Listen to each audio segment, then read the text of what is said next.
53절에서 58절까지 말씀입니다. 누가 손해일까라는 제목으로 같이 함께 말씀을 좀 나누겠습니다. 오늘 이제 본문 말씀을 보면 예수님이 고향에 가셔서 이제 사역을 감당하는데 이제 고향 사람들이 예수님을 배척하는 모습을 기록하고 있습니다. 그런데 여러분, 이 예수님의 고향 사람들이 예수님을 배척한 이유를 보면 가족들을 우리가 잘 알고 있다. 이것 때문에 예수님을 배척했다라는 것을 이제 보게 됩니다. 45절에서 46절까지 한 번 더 보겠습니다. 고향으로 돌아가사 그들의 회당에서 가르치시니 그들이 놀라 이르되 이 사람의 이 지혜와 이런 능력이 어디서 났느냐? 이는 그 목수의 아들이 아니냐? 그 어머니는 마리아, 그 형제들은 야고보, 요셉, 시몬, 유다라 하지 않느냐? 그 너희들은 다 우리와 함께 있지 아니하냐? 그런즉 이 사람의 이 모든 것이 어디서 났느냐 하고. 예수님의 고향 사람들이 예수님을 배척한 이유가 예수님의 가족들에 대해서 우리가 너무나 잘 알고 있지 않느냐, 이것 때문입니다. 이 사람의 아버지는 목수이고 또 어머니는 마리아, 동생들은 야고보, 요셉, 시몬, 유다, 그리고 그의 누이들이 우리와 함께 하고 있지 않냐. 이것 때문에 그래서 이런 지혜와 능력이 어디서 났느냐, 이래서 이제 예수님을 배척했다라는 겁니다. 그런데 이제 본문을 보시면 오늘 예수님께서 이 고향에서 말씀을 전하실 때 사람들, 고향 사람들이 예수님을 보면서 이렇게 별 볼 일 없다, 이렇게 좀 무능력하다, 이렇게 보일 수 있는 그런 모습을 보여주시지 않았습니다. 54절에 보시면 회당에서 예수님이 이제 말씀을 가르치실 때 그들이 놀라 이르되 이렇게 말합니다. 그러니까 놀랐다라는 거거든요. 고향 사람들이 예수님의 말씀을 듣고 놀랐다라는 것은 그냥 예수님께서 평범하게 그냥 뭐 다 이렇게 사람들 아무나 할 수 있는 이야기를 한 게 아닌 거예요. 예수님만 하실 수 있는 아주 탁월한 지혜를 가지고 말씀을 전하신 겁니다.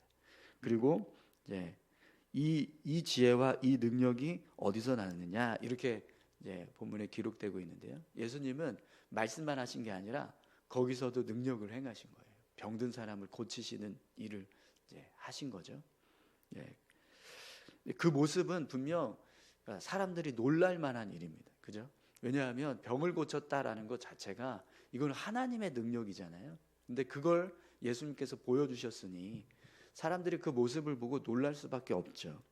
그래서 분명히 이 회당에서 말씀을 가르치실 때 예수님께서 전하셨던 그 말씀의 내용은 너무 지혜롭고 또 예수님이 행하신 사역의 모습을 보면 놀랄 만큼 능력 있는 모습이었다라는 것을 알게 됩니다. 그런데도 고향 사람들이 예수님을 배척했다라는 거예요.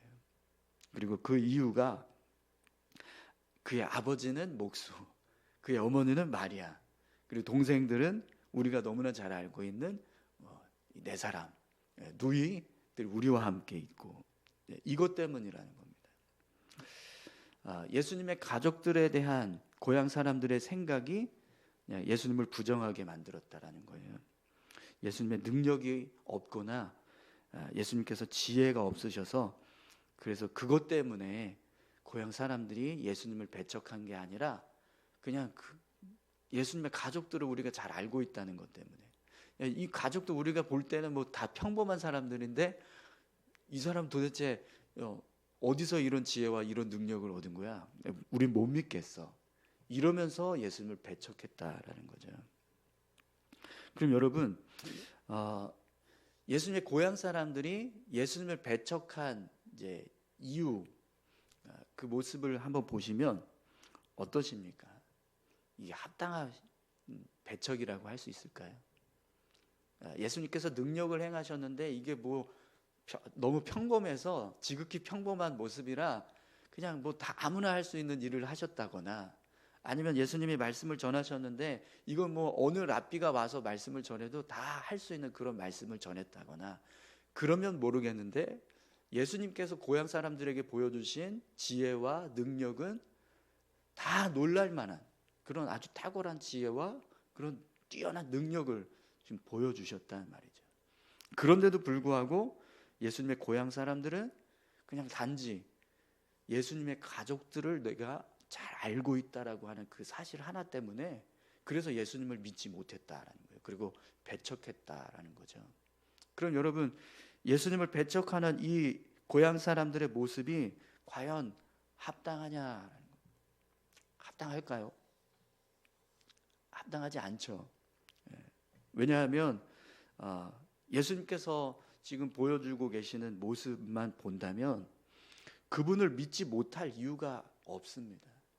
그런데 단지 고향 사람들은 자기들이 알고 있는 가족들의 모습 때문에 예수님도 그냥 별 볼 일 없는 사람처럼 취급하고 있다는 거예요. 그래서 예수님을 배척한 거라는 거죠. 그러면 여러분, 누가 손해일까요?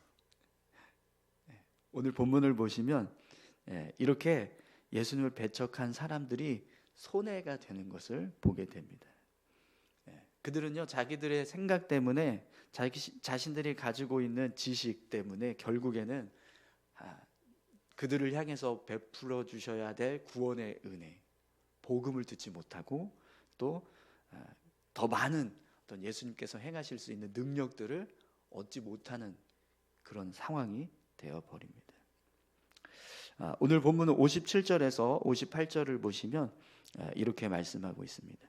예수를 배척한지라 예수께서 그들에게 말씀하시되 선지자가 자기 고향과 자기 집 외에는 존경을 받지 않음이 없느니라 하시고 그들이 믿지 않음으로 말미암아 거기서 많은 능력을 행하지 아니하시니라. 아멘. 예수님께서 이렇게 말씀을 하셨어요. 선지자가 자기 고향과 자기 집 외에는 존경을 받지 않음이 없느니라. 이게 무슨 말입니까? 자기 고향 사람들, 자기 집 사람들만 존경하지 않을 뿐이지 모든 사람들은 다 존경한다는 거예요. 그러니까 예수님 어디를 가시든지 다 존경을 받는데 유독 자기 고향 사람들 그리고 자기 집 사람들만 존경하지 않았다라는 거죠. 그럼 여러분, 이 예수님을 존경하지 않는 배척하고 있는 고향 사람들과 그 집 사람들의 모습을 한번 생각해 보십시오. 이들의 모습은 어떤 모습인 거예요? 남들은 다 존경하고 있는데 내가 알고 있는 지식 때문에 가족들을 알고 있다는 것 그거 하나 때문에 지금 예수님을 존경하지 못하고 있다는 거거든요. 그럼 여러분, 이 모습을 한마디로 표현하면 어떤 모습일까요? 교만입니다. 교만. 내가 알고 있는 지식 이거에 사로잡혀서 나는 믿지 못하겠다. 이렇게 지금 하고 있는 거거든요.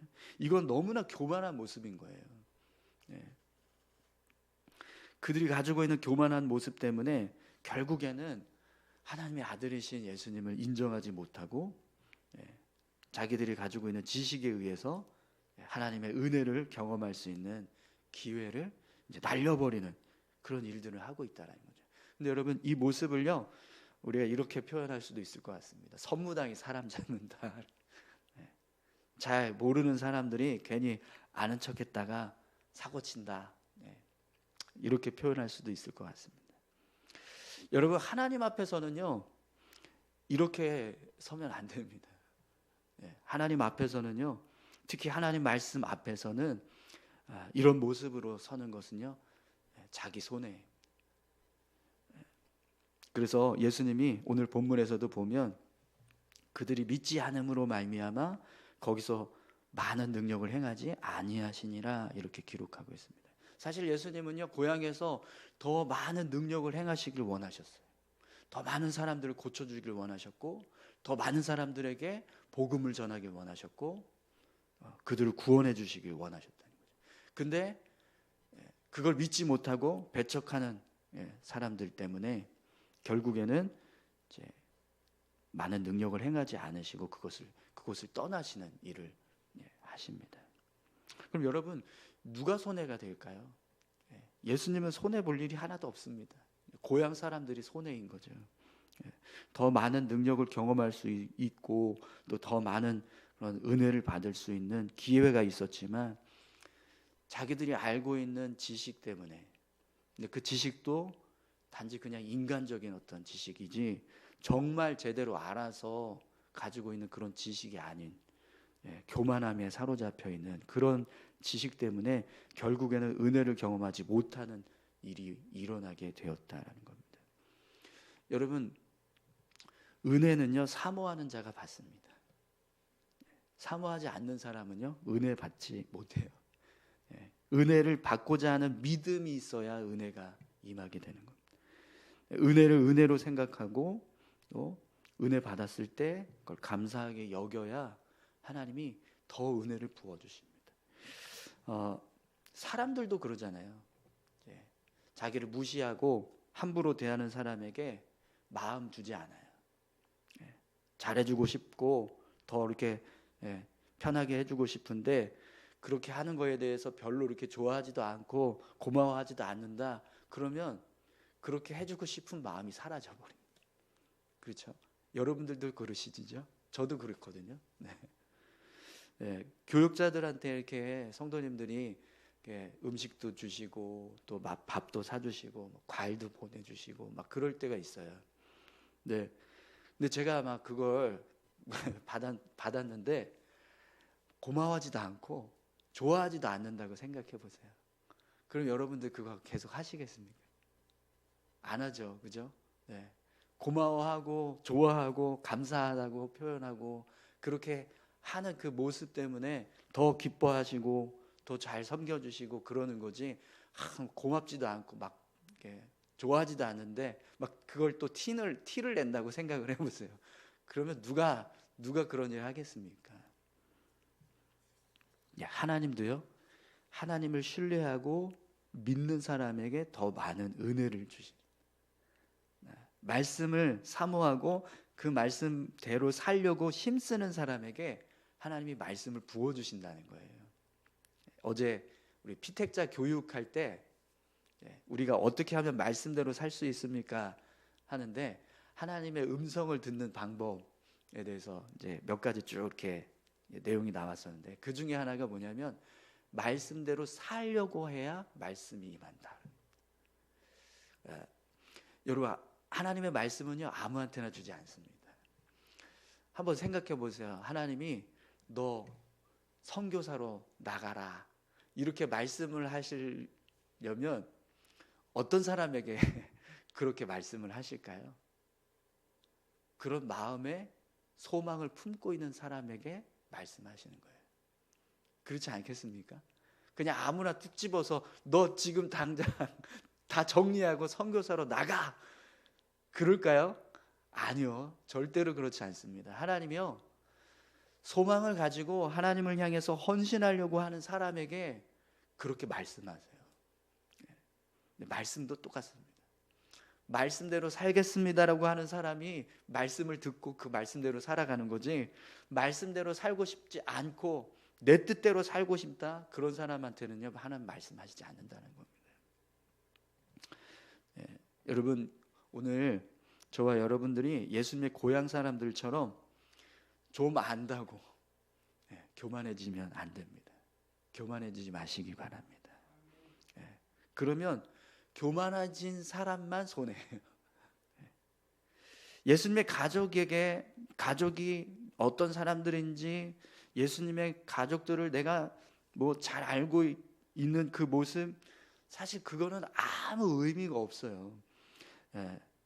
예수님의 아버지가 누군지, 예수님의 어머니가 누군지, 예수님 동생들이 누군지, 누이가 누군지 그것과 예수님의 말씀을 듣는 것과는요 전혀 상관이 없는 거예요.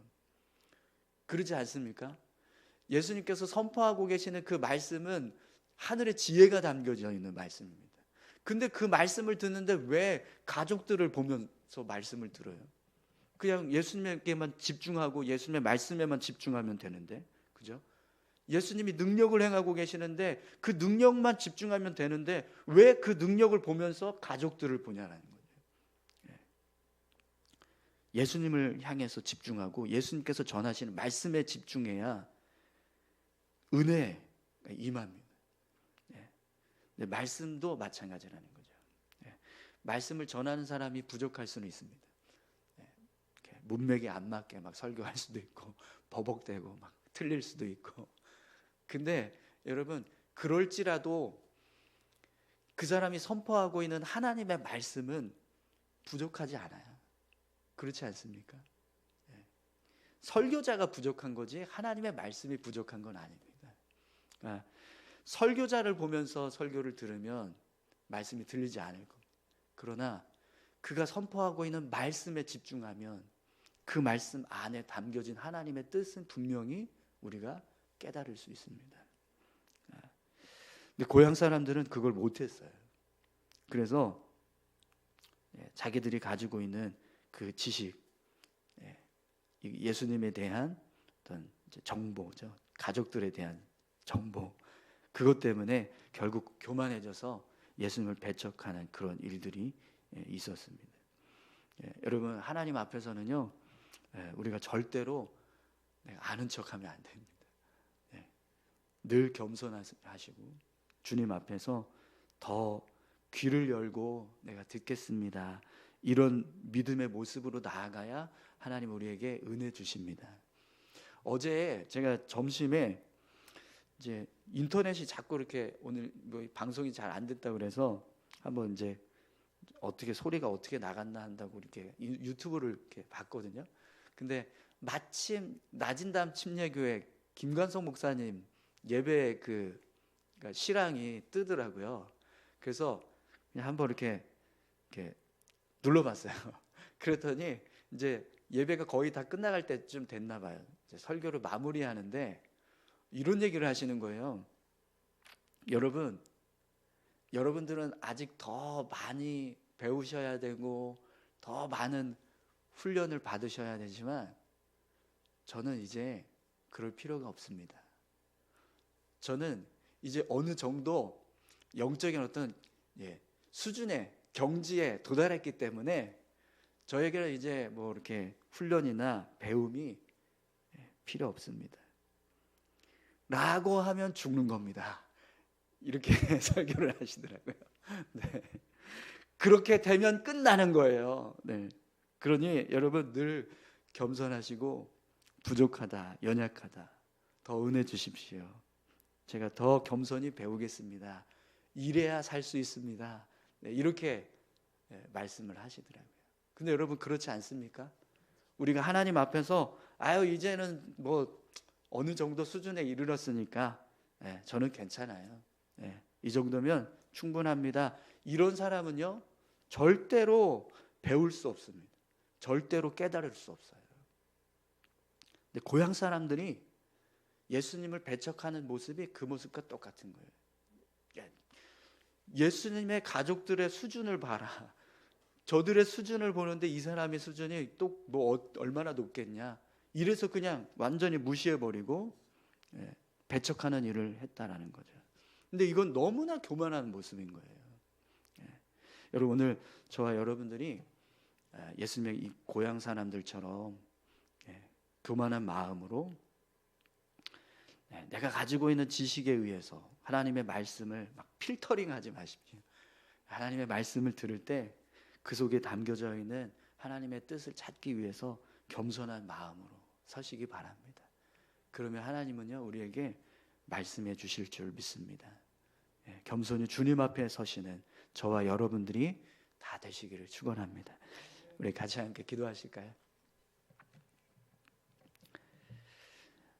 예수님의 이 고향 사람들처럼 자신들이 가지고 있는 그런 지식에 매여서 정말 큰 은혜를 받아야 될 순간에 은혜 받지 못하고 예수님을 배척했던 모습, 이 모습처럼 우리가 스스로 높아지고 교만해지고 또 다 안다고 착각하고 그런 모습이 아니라 늘 겸손하게 주님의 말씀에 귀를 기울이고 또 주님 앞에 온전히 서기 위해서 힘쓰는 그런 믿음의 삶을 살아갈 수 있게 해달라고 우리 같이 함께 다 같이 기도하시겠습니다. 하나님 아버지 감사합니다. 우리의 삶을 주님 주장해 주시고 우리 인도해 주시옵소서. 아버지 하나님, 내가